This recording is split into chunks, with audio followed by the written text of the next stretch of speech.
예, 여러분, 제가 언제나 봐도 얼굴만 봐도 즐거운 이 신경림 시인의 시인의 못난 놈들끼리는 얼굴만 봐도 즐겁다 이런 김영삼 기자 나와 있어. 어서 오세요. 네, 죄송합니다. 네. 못난 놈들끼리라고 표현해서. 아니 저도 저 정지필님 얼굴만 봐도 너무 기분 좋고 엔돌핀이 막 옵니다. 얼굴만 봐도 즐거운 김용삼 기자 나와 계십니다. 네. 이 책입니다. 오늘 주제는 황교안 2017. 황교안 2017입니다. 지금 따끈따끈한 거죠. 네, 어제 저녁에 나왔습니다. 어제 저녁에 나온 책입니다. 황교안 띄우기용 책입니다. 띄우기는 아니고요. 예. 나라 구하기 책이다. 저는 그렇게 말씀을 드리고 싶습니다. 아니 일단 띄워야 나라가 구해지든지 뭐. 김용삼 지음. 헌정을 수호하고 대한민국 정체성을 지킬 지도자다. 예. 2007년 태극기 민심은 황교안을 요구하고 있다 이렇게 되어 있습니다. 네. 왜 이 책을 쓰셨어요?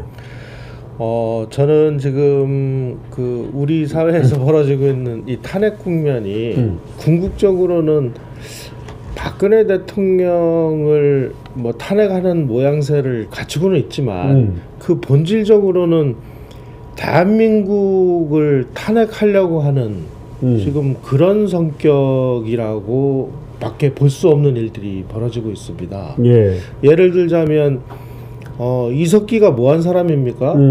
대한민국을 전복하려고 했던 예, 뒤집었고 그 공산화를 하기 위해서 뭐 구체적으로 액션까지 준비했던 사람인데 대한민국을 세월호로 만들려고 그랬던 사람이죠. 예, 그 사람을 뭐 내놔라, 뭐 통진당을 복원해라, 뭐 사회주의가 답이다, 뭐 심지어 그쪽을 편드는 사람들은 뭐 연방제 통일을 하자, 뭐 이런 구호들이 그런 그 슬로건과 증거물들이 백주에 다 등장하지 않았습니까? 예.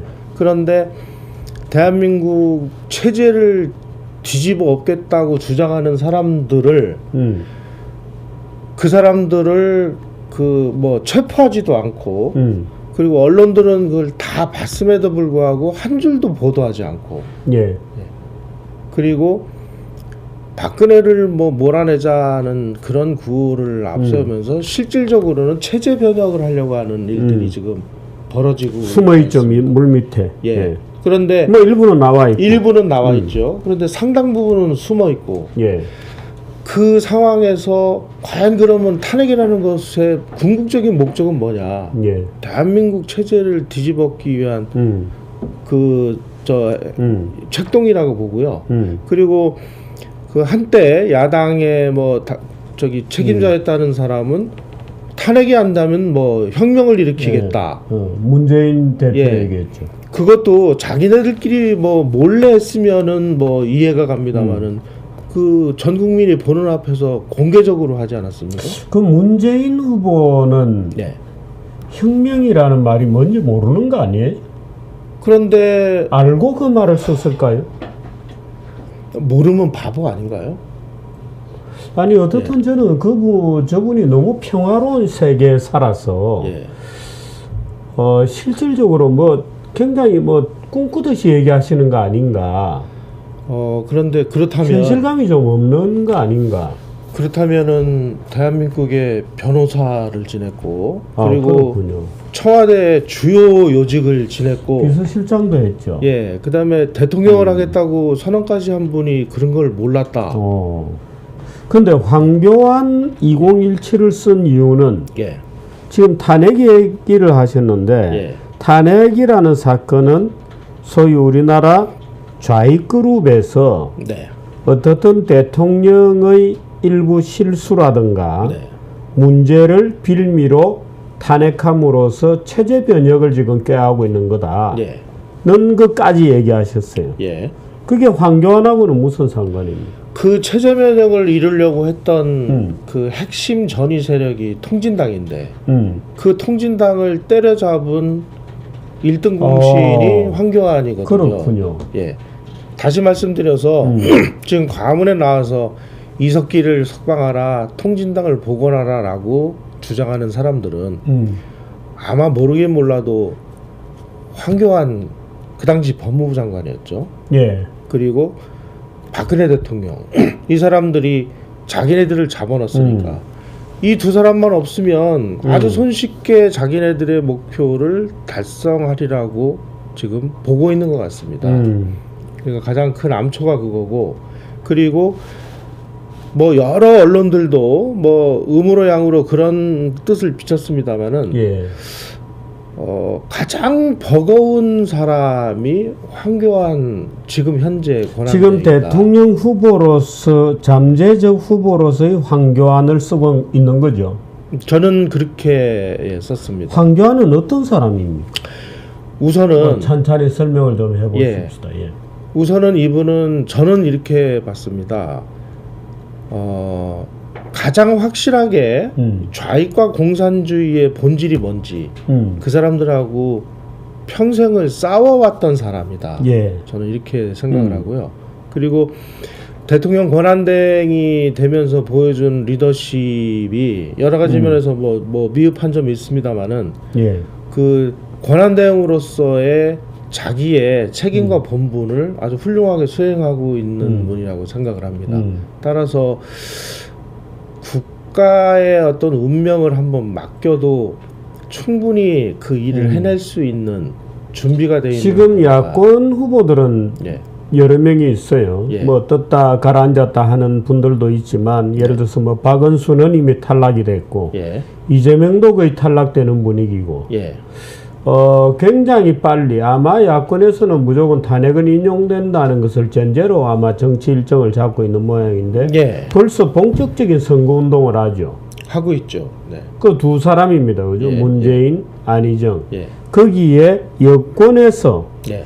이 황교안이 대안이 된다고 보시는 거죠. 예. 지금 이제 국가의 정체성을 지킬 수 있다는 면에서 또 어떤 면이 있습니까? 이 사람 본인 자체는 어떤 분입니까? 평생 공무원 한 분이죠. 예. 검사하고. 예. 그런데 우리가 좀 간과하지 말아야 될 부분이 황교안 총리의 그 이력을 보면 경기고등학교를 그 시험을 쳐서 들어간 마지막 세대입니다. 아, 그렇군요. 예. 원래 출신이 서울인가요? 예, 서울 지금 이 한국경제신문사가 위치해 있는 요 만리동 거기가 이제 그 고향으로 돼 있는데 예. 사실은 이분이 그 실향민의 아들입니다. 아, 그렇습니까? 예. 월남자. 예. 부친이 알려진 것은 평안북도 출신이고 예. 월남을 하셔서 서부역 앞에 만리동에 이제 자리를 잡았고 예. 여기서 이제 그 부인을 만나서 결혼을 해서 황교안 총리가 탄생했으니까 예. 황 총리는 고향은 서울입니다만은 아버지의 원적을 따지자면은 평안북도. 그렇군요. 예. 그 월남한 황교안의 부친은 예. 뭐 어느 정도로 잘 살았나요? 뭐 그 부분에 대해서 전혀 월남은 사람은 지식인이거나 예. 기독교 신자이거나 또는 뭐 물론 다 놔두고 맨몸으로 온 사람들이 많습니다만은 예. 원래는 꽤 재력가였고 예. 이런 분들이 많은데 예. 지금 그 황 총리의 부친에 대해서 뭐 기록이 남아 있는 게 하나도 없습니다. 뭘 직업을 하셨어요?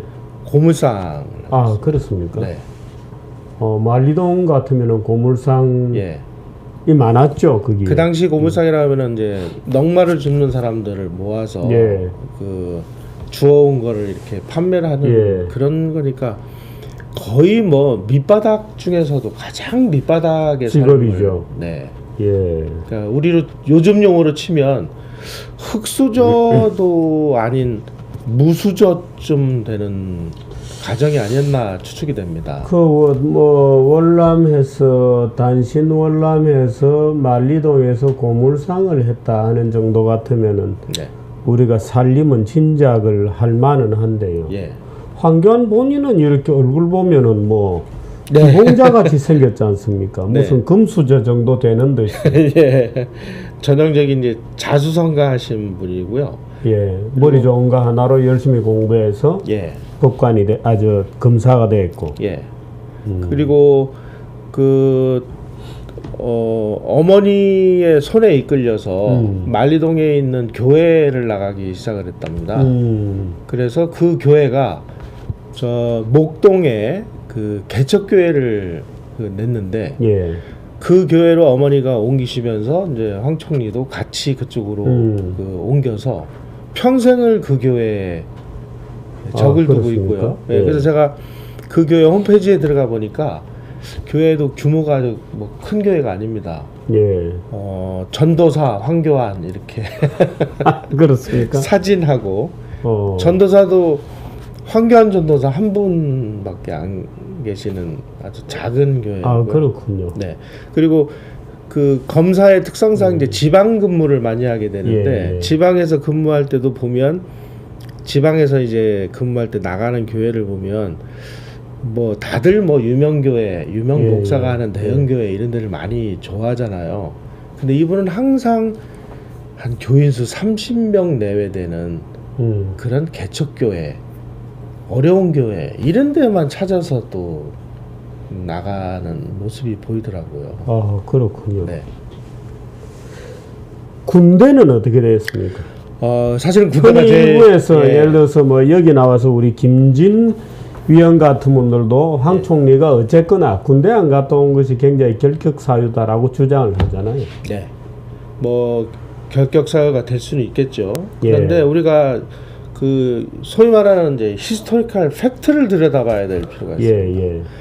안 갔느냐, 못 갔느냐. 예. 가야 됨에도 불구하고 뭐 온갖 뭐 돈이나 백을 써서 이러저러한 이유를 들여서 그 빠지면은 이건 안 간 거죠. 예. 그런데 나는 가고 싶은데 결격 사유가 있어서 받아주지 않은 경우는 못 간 거죠. 예. 그러니까 안 간 거와 못 간 거를 우리는 구분해야 될 것 같고요. 예. 제 친구 중에도 정말 걔는 군대를 가고 싶었는데 못 간 예. 친구가 있어요. 농구를 했던 친구인데 예. 키가 190 몇 센치입니다. 어. 그래서 커도 안 가나요? 그렇군요. 옷과 신발 뭐 총 이런 게 맞는 게 없어요. 예. 그래서 그 친구는 정말 제가 봐도 자기는 군대를 가려고 노력을 했는데 결국은 못 갔습니다. 저한테 아이고 뭐 어떻게 키를 줄여서라도 자기는 군대를 가고 싶다. 예. 그런데 군에서 받아주지를 않았거든요. 너무 크거나 또 너무 작아도 안 가죠. 예. 지금 황 총리는 군대 안 갈 때의 사유는 뭐로 되어 있습니까? 담마진이라고요. 예, 담마진. 마진. 예. 일종의 이제 그 두드러기입니다. 피부병인. 예, 예. 그 단순 근데 피부병이 우리가 아니라 피부병이다 그러면 약간 치료받으면 다 낫는 거 아니에요? 그런데 그 뭐 만성 그 재발성 그 피부병인데요.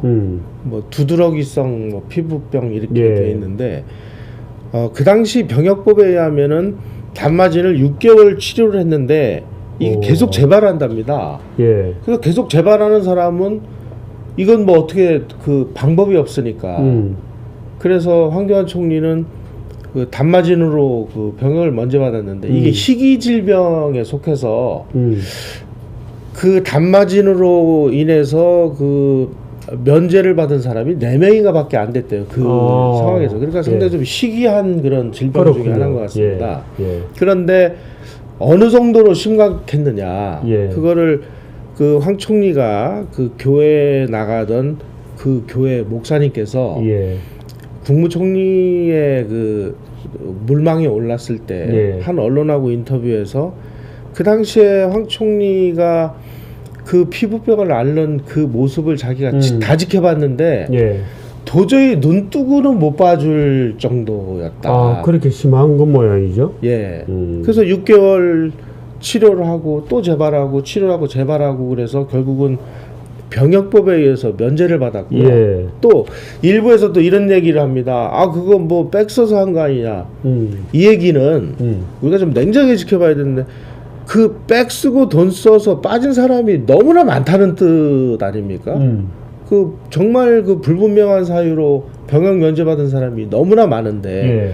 황 총리는 집안은 무수저인데다가 황 총리가 군대 갈 무렵에는 이미 부친이 돌아가셔가지고 그렇습니까? 더 어려웠어요. 예. 무슨 돈이 있고 무슨 백이 있어서 누구한테 영향력을 행사해가지고 군대를 면제받습니까? 네. 그러니까 백을 써가지고 뭐 빠질 형편은 아니었군요. 예. 근데 피부병이라는 게 우리 생각에 뭐 예를 들어서 한 몇 개월 앓다가 뭐 치료받아서 낫는 거 아니에요? 그 계속 재발했던 모양이죠. 얼마나 알았습니까? 황 총리도 그 국무총리 저 청문회에서 예. 본인 말씀에 17년을 치료를 했다. 오래 갔던 모양이구나. 예. 그게. 예. 그래서 예. 황 총리에 대한 그 예. 병역 문제는 예. 우선은 안 갔느냐 못 갔느냐.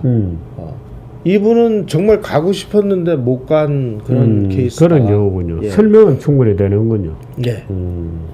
근데 황교안이라는 분이 지금 보수의 대안으로 본인의 의지는 있습니까? 있는지 없는지는 제가 확인을 좀 하려고요. 예. 여러 차례 그 황 총리 그 인터뷰를 요청을 했는데 예. 지금은 대통령 권한 대행으로서 나라를 생각할 때지 내 개인적인 문제로 인해서 당신하고 인터뷰를 할 상황이 아니다 하고 제가 지금 세 차례에 걸쳐서 거절을 당했습니다. 그래서 본인의 뭐 세 번 정도 같으면 뭐 국회에서 얼마 전에 보니까 뭐 어떤 국회의원이 37번을 물어보는데도 끝까지 네. 답을 안 하더라고요. 예. 그래서 저도 이제 예. 퇴짜를 맞은 상황이 됐는데요. 예. 예. 그런데 저는 황 총리의 그 뭐 개인적인 생각 여부와 관계없이 예. 국가를 위해서 저는 황 총리가 나와야 나와야 된다고 주장을 합니다. 왜 나와야 되느냐? 지금까지 우리가 6공화국 헌법이 제정된 이래에 대통령에 당선된 사람들을 분석을 해보면 그 당시에 시대 정신을 해결해 줄 수 있는 그 능력과 예. 이미지를 갖고 있는 분들이 당선됐습니다. 예. 예를 들면 김영삼 대통령은 문민종시, 문민정부 출범, 군정종시 예. 그거를 자기가 할 수 있다고 했고 할 수 있을 것 같은 이미지가 만들어져서 예. 당선이 됐고요. 예. 김대중 대통령 뭐 IMF 위기 때 준비돼 있다. 예. 준비돼 있는 대통령이다. 그래서 당선이 됐고 노무현 대통령 서민들의 한을 풀어줄 것 같은 대통령. 예. 그래서 딱 됐고 이명박 대통령 좌파 정부 10년이 다 망가뜨려 놓은 경제를 이 사람은 살릴 것 같으니까 대통령이 당선이 됐고 지금 현재가 어떤 상황입니까? 대한민국이 지금 망할 것 같은 좌익들의 총공세, 종북들의 저 날뛰는 이 상황에서 대한민국 체제를 지키고 저 좌익과 종북주의자들을 때려잡을 수 있는 준비되어 있는 사람, 이게 저는 시대정신이라고 보고요. 그 시대정신을 해결할 수 있는 능력을 가지고 준비되어 있는 사람은 황교안 한 사람밖에는 없다고 봅니다. 예. 제가 다 정말 대입을 해봤는데 예. 이걸 누가 할 수 있겠습니까? 황교안 총리가 예를 들어서 통진당 해산이라든지 지금까지 보여온 여러 가지 태도나 또 자세나 이런 것을 보면 예. 충분히 뭔가 이 겉가 있어 보이죠. 예. 중심이 있어 보이는 분이고 삿돼 보이는 분은 아니에요. 뭐 잔재주를 부리거나 뭐 이런 분 같지는 않은데 예. 쭉 이제 황교안에 대해서 조사를 하셨을 거 아니에요. 예. 근데 혹시 무슨 이게 뭐 그래도 대통령이 되려면 국민을 따뜻하게 안아줘야 되고 예. 한데 좀 차가워 보이거나 예. 또는 사람을 가려 사귄다거나 예. 뭐 약간 좀 이런 거 아니에요? 약간 좀 포용력이라든지 뭐 또는 뭐 인간미, 예. 좀 부드러운 인간미, 누구라도 쉽게 다가갈 수 있을 것 같은 인상 이런 건 아니잖아요. 그 핸디캡은 어떻게 극복한? 그런데 그분이 현재 그 기독교 전도사입니다. 예. 예. 그리고 그냥 전도사가 아니라 정식으로 신학대학을 나온 예. 전도사입니다. 그리고 교회에서 많은 사람들하고 대화뿐만이 아니고 저희가 모르는 엄청난 분들과의 인맥을 형성하고 있고요. 예. 겉으로 드러나는 이미지가 검사 출신이고 그러다 보니까 좀 예. 차갑다. 너무 좀 이렇게 근엄한 거 아니냐. 예. 그런데 사실 그 교계에서 황교안 총리를 잘하는 분들은 그거는 그냥 텔레비전 화면이 만들어낸 하나의 허상의 이미지다. 아, 이렇게 그렇습니까? 말씀하십니다. 네. 실제로는 따뜻하다 이거죠. 네. 그리고 제가 뭐 이름을 밝힐 수 없는 학자분에게 직접 말씀을 들었는데요. 일면식도 없는데 본인이 어떤 책을 쓰니까 와서 그 책을 읽고 정말 감명을 받았는데 궁금증이 있어서 한번 뵙고 싶다 연락이 왔답니다. 총리 시절에. 그래서 만나서 대화를 나누는데 이 화면에 비치는 황교안이라는 인물과 직접 대면을 해서 보는 황교안의 인물이 전혀 다른 그래요? 이미지더라. 네. 그래서 우리는 지금 황교안이라는 분에 대해서 너무 모르고 있어서 그래서 저는 빨리 이분이 좀 선언을 하셔야 되는 거 아닌가 하는 생각이. 어떻든 대통령 탄핵 문제가 매듭이 돼야 됩니다, 그죠? 예. 지금은 권한대행 사안 만일에 인용이 되어버리면 예. 아예 그게 없는 거 아닙니까? 법적으로는 가능하죠. 예. 그런데 문제는 이제 국민 정서적으로 예. 지금 황교안 권한대행인데 권한대행이 본인이 대통령을 하겠다고 사표를 내고 출마를 선언할 경우에 대행의 대행 체제로 가는 예.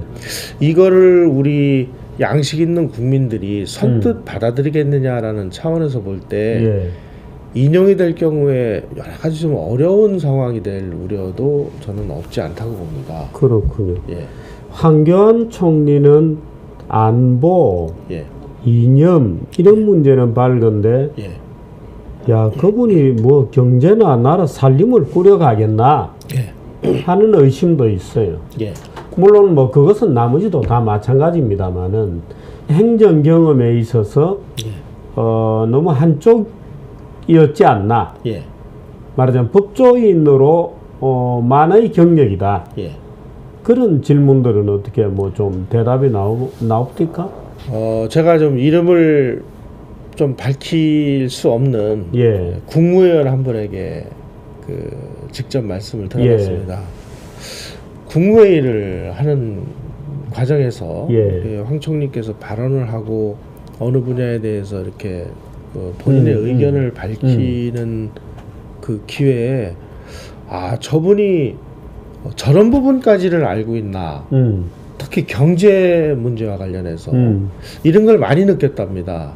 특히 안보 국방 문제에 관해서는 전문가들 못지않을 정도의 확고한 알고 있고. 생각을 가지고 계시다. 그리고 올해 1월 달에 대통령 권한대행으로서 예. 연설을 한 게 있습니다. 예. 거기 보면 지금 현재 당면한 우리 경제를 살리기 위해서 굉장히 구체적인 발언들을 하셨거든요. 물론 이런 것들이 근데 그건 밑에 써주는 거 아니에요? 누가 써줬다고는 하지만 본인 생각이 전혀 없는데 그것을 앵무새처럼 읽은 예. 그분은 아니라고 봅니다. 그래서 근데 최근에 뭐 예를 들어 규제개혁회의 이런 걸 쭉 해나가는 거 보면은 예. 노력은 해요. 예. 꽤 그래도 그런 경제 관련 회의도 열심히 하고는 있는데 약간 혹시 경력에서 그것도 겉으로 아는 거하고 또 실제 아는 거하고는 상당히 다르거든요. 예. 그래서 그런 걱정이 좀 있는 것은 대물입니까? 가발입니까? 지금 쓰고 있는 거? 제가 확인해 봤는데요. 예. 가발 아닙니다. 그래요? 예. 제가 어떤 분에게 듣기로 예. 그 머리가 듬성듬성했었는데 요즘 머리가 자라났다 이렇게 얘기하는 분도 있고 또 다른 분에게 물어보니까 야 무슨 가발이냐고 진짜 머리야 이렇게 얘기하는 분들도 있더라고요. 예, 한 시절 좀 건강상의 이유로 머리가 좀 빠졌던 적이 있었던 것은 사실이라고 합니다. 그거 다시 채워진 겁니다. 예, 그때 이후로 정상적으로 다시 이제 머리가 나서 이거는 아주 가까운 분에게 제가 직접 확인한 내용입니다. 그렇군요. 네. 황교안이 대통령이 될 가능성 어떻게 보십니까? 저는 말하자면 집권 플랜이랄까. 예. 무슨 지금 예를 들어 황교안을 싸고 있는 예.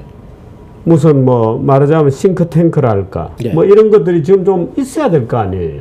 그래서 그 부분도 제가 좀 궁금한 부분인데요. 예.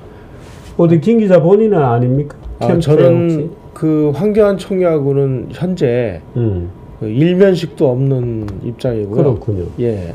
그래서 무슨 캠프가 만들어졌다든지 하는 소식을 들은 적은 없습니다. 그런데 저를 비롯해서 엄청나게 많은 애국 우파에 정말 그 몸으로 뛰는 분들에서부터 그 공부를 하는 분들, 과거에 관료를 지냈던 분들 공이 지금 현재 대한민국에 처해 있는 이 시대 상황, 정말 이 종북 좌익들에 의해서 대한민국이 지금 체제가 완전히 그 넘어갈지도 모르는 예. 이 위기 상황에서 예. 일단 대한민국이라는 그 체제를 지키고 예.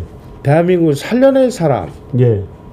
좀 다른 무엇보다도 그 시대 정신을 해결할 수 있는 분은 황교안밖에 없으니 예. 황교안 총리를 어떻게 해서든지 설득을 해서라도 출마를 좀 시켜야 되는 거 아니냐. 그 열망을 제가 이 책에 담은 담았습니다. 거군요. 네. 예. 지금 머릿말에 보니까 예. 류석춘 교수가 예. 황교안 뿐이다 예. 라는 머릿말을 썼군요. 예. 유석춘 교수도 저하고 거의 똑같은 생각을 하고 예. 계시더라고요. 그래서 제가 서문을 좀 써주십시오 하고 예. 그 어떤 선입관을 가지지 말고 써주십시오. 제가 쓴 원고를 보내드렸습니다. 예. 그랬더니 본인도 똑같은 생각이다. 그래서 아주 흔쾌히 그냥 하루 만에 원고를 써서 주셨는데 읽어보니까 저하고 뭐 거의 똑같은 생각을. 대통령이 황교안 대통령이 될 수 있습니까? 저는 지금으로서는 허공에 예. 꽤 그래도 한 10몇 프로 이렇게 나오는 것 같기는 합니다만은 예. 실제로 가능할까요? 저는 가능하다고 봅니다. 예. 어떻게? 지금 현재 이분이 무슨 선언을 한 것도 아니고 그리고 현재 그 지지율이라는 것은 예. 솔직히 말하면 인기 투표 비슷한 것이지 예. 뭐 이렇게 진영이 정비되고 실제로 이제 후보가 예. 그 가려지고 그래서 뭐 1대1 대결이라든지 뭐 이게 확실한 구도가 만들어질 경우에 지금 뭐 어떻게 자기 마음을 정할지 모르는 그 두터운 이 중간에 있는 사람들의 입장이 정말 대한민국을 지켜야 된다라는 쪽으로 저는 자연스럽게 돌아올 수밖에 없는 상황이라고 봅니다. 따라서 지금 지지율이 뭐 5%니 10%니 하는 거는 사실 아무 의미 없는 인기 투표에 불과하다고 보고 궁극적으로는 이게 이제 그 정리가 된다면 황교안 총리는 아주 굉장히 강한 지지를 얻을 수 있는 여러 가지 요인들을 가지고 있다고 봅니다. 지금 책 맨 뒷페이지에 황교안의 20대 실천 전략이 있습니다. 약간 일종의 공약 같은 느낌이 드는데요. 1. 수도권 정비법을 혁파하겠다. 2. 불필요한 규제는 모두 혁파한다. 3. 스스로 노력하는 사람에 한해 돕는 선별적 복지. 쭉 나가서 국회의원 수를 100명으로 줄인다. 정당 지급 보조금을 철폐한다. 국회의원 입후보 자격을 엄격히 제한한다. 뭐 등등 여러 가지가 있습니다. 이것은 예를 들어서 황교안 측하고 어느 정도는 교감이 되어서 나온 건가요? 아니면 그냥 우리 김 기자가 제안을 한 겁니까? 이건 제가 제안을 한 거고요. 아, 그렇군요. 제가 이 그 20가지를 쓰기 위해서 많은 분들을 만났습니다.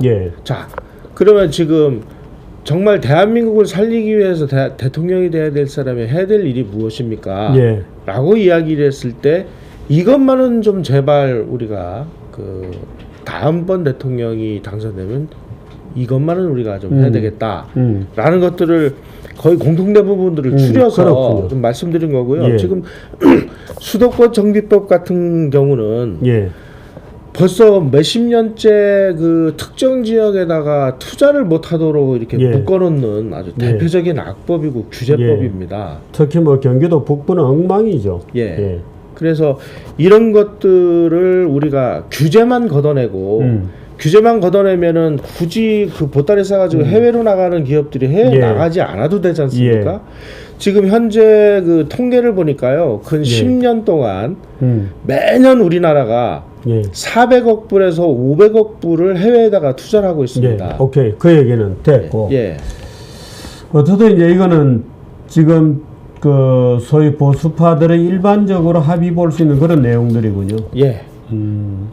사실 이런 부분에 대해서 제가 좀 질문을 드리고 싶어서 예. 그 그렇군요. 대통령 권한대행 예. 하시는 황 총리에게 좀 그 인터뷰를 요청했는데 네. 이 거절을 해서 네, 이런 것은 제발 이런 부분만 해결해 주십시오라는 라는 차원에서 그 바람이 담긴 예. 것이지 그분이 뭐 공약으로 내세운 예, 것은 그것은 아닙니다. 아니고 네. 이렇게 하면 집권에 성공한다. 황교안 집권 플랜도 있군요. 첫째, 선거는 과학이다. 예.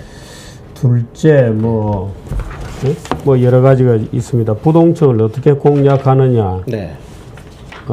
둘째는 애국 보수 우파 정권 창출을 위한 대전략 이렇게 돼 있고 예. 그렇군요. 책이 나온 이상 많은 사람들이 읽어야 됩니다. 예. 예. 한번 보시죠. 황교안 2017이라는 제목의 책입니다. 여러분도 많이 좀 봐주시기를 바라고, 우리 김용삼 기자가 저보다 낫습니다. 우리 김 기자. 제가 옛날에 안철수를 예. 소위 이제 비판하는 책을 썼습니다만 이렇게 비판하는 것보다는 띄우는 책이 훨씬 좋은데 윗질인데. 저는 좀 황총리께서 제발 좀 빨리 예. 마음을 결심을 해주십사 하는 차원에서 제가 썼고요. 예. 시대 정신의 구현을 좀 하는데 앞장서 주시기를 바라는 예, 마음에서 썼습니다. 그렇습니다. 네. 황교안 그는 누구인가 인간 탐험. 네. 흑수저 가정에서 태어나서 자수성가한 사람이다. 기독교 전도사다. 예. 또 법조인이었다. 예. 법무장관, 국무총리, 대통령 권한 대행으로서의 황교안. 예. 황교안은 어떤 선택을 할 것인가. 아주 재미있는 네. 흥미진진한 내용이 많습니다. 예. 이 책이고요. 우리 김용산 기자가 이 책도 최근에 탈고를 하셨습니다. 바쁩니다 지금. 대구 10월 폭동, 제주 4.3 여순 반란 사건, 해방 직후 해방 공간에서의 3대 폭동 반란입니다. 그죠? 세트입니다. 3종 세트. 3종 세트였습니다. 예. 이 3종 세트를 뚫고 대한민국이 건국된 것이죠. 그렇습니다. 잠깐만 설명을 좀 해주시죠. 예. 대구, 제주, 여수, 순천 이것을 예. 그 무슨 특별법이니 뭐니 이런 게 만들어져서 지금은 폭동이다 내지는 뭐 반란이다 이렇게 얘기도 못하는 세상이 됐습니다. 대구는 아니죠. 대구는 아니고요. 대구는 지금 역사상에 그냥 쓱 빠져버렸습니다. 예. 제주 4.3도 요즘은 뭐 특별법에 의해서 뭐 이상한 용어가 됐고 여순 무슨 그 기념관까지 있어요. 예. 예. 그거 뭐 정부 돈으로 만들었는데 예. 거기에 옛날 빨치산들 뭐 위패까지 모셔놓는 여순도 그렇습니까? 여순 반란 사건도? 뭐 여순도요. 그런 작업이 또 있습니까?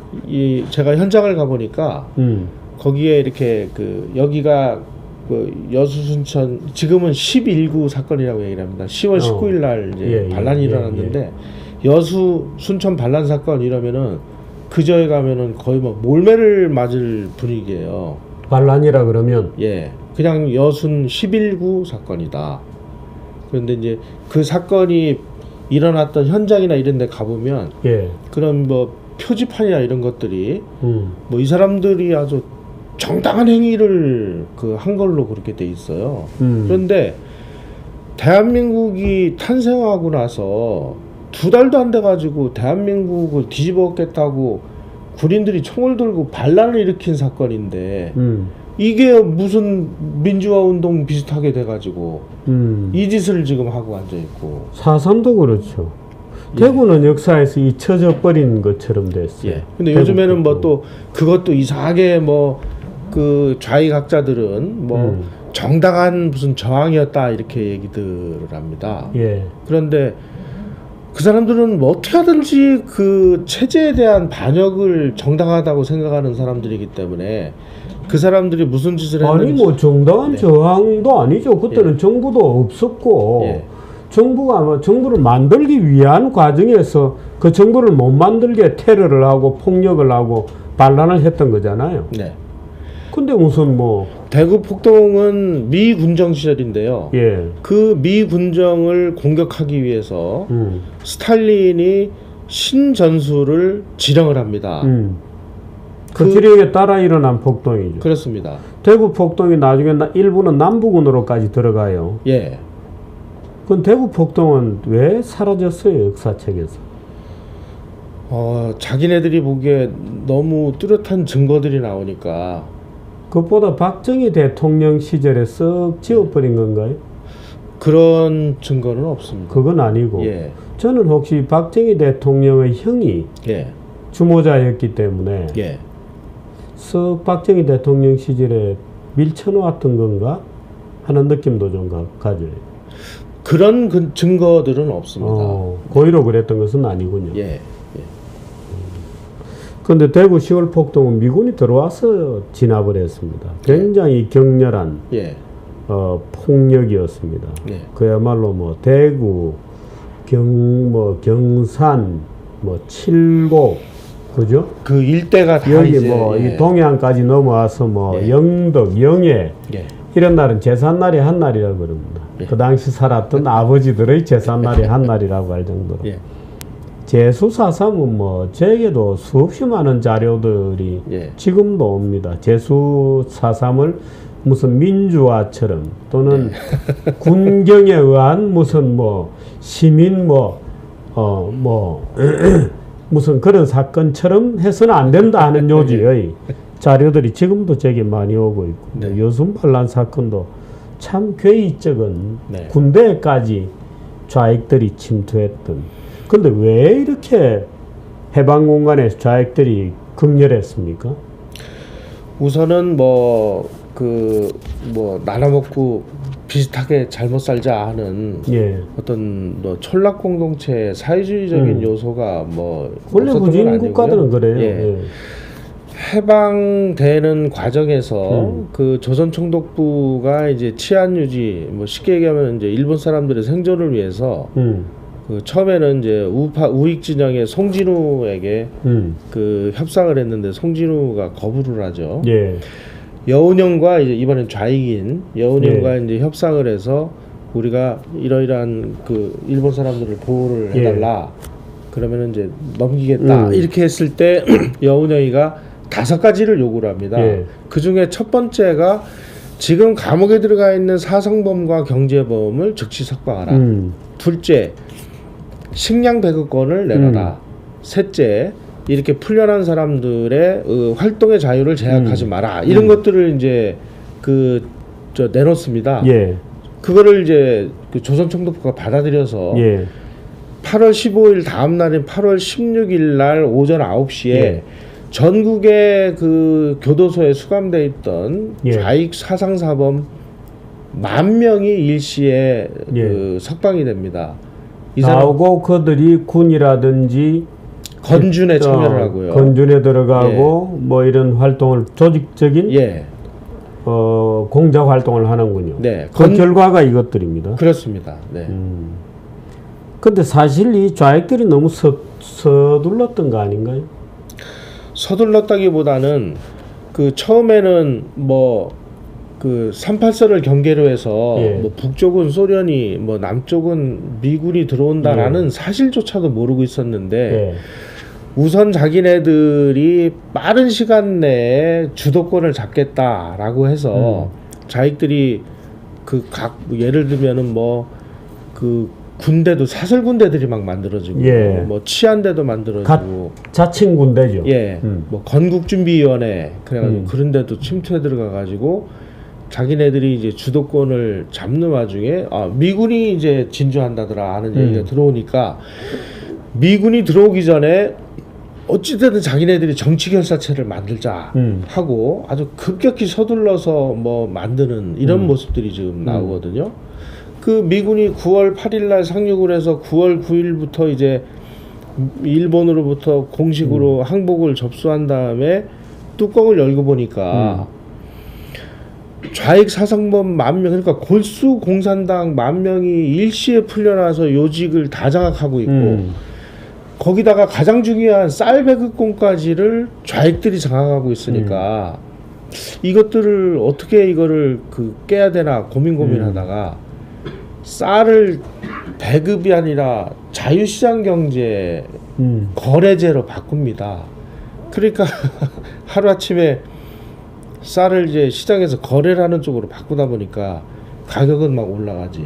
쌀은 뭐 부족하지. 그러니까 시중에 일시에 쌀이 사라져 버리고. 예. 그래서 결국은 이제 나중에 이제 쌀 문제로 대구에서 이제 갈등이 벌어지고 하는 예. 그런 요인이 폭동이 나는. 예. 네. 그런 정말 그 어려운 그 과정을 거쳐서 대한민국이 만들어진 게 오늘날의 우리의 모습입니다. 근데 참 그때도 찬탁 반탁이 있었고 지금도 탄핵 찬성 탄핵 반대가 있고 그래서 찬탁 반탁이라고 참 웃을 수 없는 우스갯소리로 그렇게 얘기합니다마는 70여 년 만에 또 사회 전체가 그야말로 두 쪽으로 찢어지고 있습니다. 나중에 세월이 흐른 다음에 제가 저 정부판을 낸다면 안에다가 하나 더 넣어야 될 것 같아요. 오늘날의 얘기. 촛불 반란 사건 뭐 이런 식으로. 대구 10월 폭동, 제주 4.3 사건, 여순 반란 사건 한번 여러분들도 역사 공부한다 하는 기분으로 읽어보시기 바랍니다. 아주 저는 이 책은 읽었습니다. 아주 뭐 열심히 읽었습니다. 근데 재미있습니다. 아주 재밌게 되어 있고 그 당시 사건의 일목요연하게 볼 수 있도록 잘 정리가 되어 있는 사건입니다. 또 김용산 기자가 또 황교안 2017을 또 서둘러서 또 이렇게 내주셔서 굉장히 바쁠 것 같습니다. 색소폰은 계속 불고 있는 거죠? 예, 불고 있습니다. 아니 황교안 총리도 색소폰 분다니까. 거기도 색소폰인가요? 예. 그 황 총리도 색소폰을 부시는 걸 동영상을 통해서 봤는데요. 상당히 수준급이시고요. 본인보다는 어때요? 저랑 비슷한 것 같습니다. 이 색소폰 이 후는 동기들이 책을 내고 여기까지 하겠습니다. 네, 고맙습니다. 네.